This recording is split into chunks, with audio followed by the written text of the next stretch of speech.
60 ildən çoxdur suya toxunmayan bir insan təsəvvür edin. Bədəni torpaq, kül və kir qatları ilə örtülmüş, saçları yandırılaraq qısaldılmış, yeməyi isə çürümüş heyvan ətləri olan biri. Bugün biz müasir dünyanın təmizlik, gigiyena və normal həyat anlayışlarını alt-üst edən, suyu təhlükə, kiri isə qoruyucu qalxan kimi görən bir insanın, Amoa Hacinin hekayəsinə baxacağıq. İranın Ucqar Dejqa kəndində yaşayan Amoa Haci 60 il sabun və sudan uzaq bir həyat yaşayıb.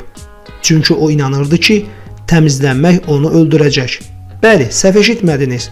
O, çirkli qalmağın sağlamlıq gətirdiyini inanırdı. Amoa Haci ömrü boyu sabun və sudan qaçaraq dünyanın ən çirkli adamı adını qazanıb.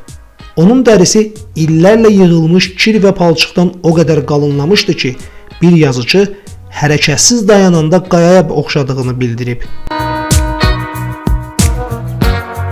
Ona görə də o, 60 ildən çox müddətdə heç vaxt duş qəbul etməyib, sabun və suya yaxınlaşmayıb, paltarlarını dəyişməyib. Əgər düşünürsünüzsə ki, onun həyatı daha qəribə ola bilməz, yanılırsınız. Amoa Haci çürümüş heyvan ətləri ilə qidalanırdı. Onun ən sevdiyi yemək isə ölmüş kirpilər idi. Çox vaxtlar isə o, siqaret əvəzinə heyvan nəcisi çəkirdi.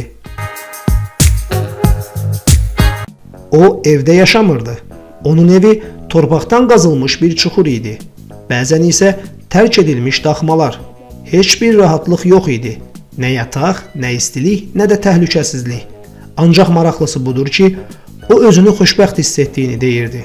Bu qədər çirkli həyat tərzinə baxmayaraq, Amoa Haci uzun illər ciddi xəstəlik keçirmədi.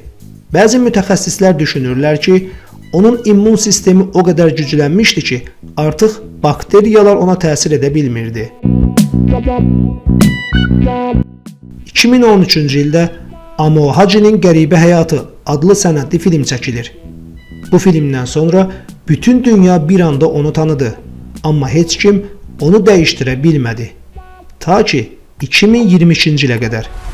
İnsanlar uzun-uzadı söhbətlər və cəhdlərdən sonra onu duş qəbul etməyə razı sala biliblər.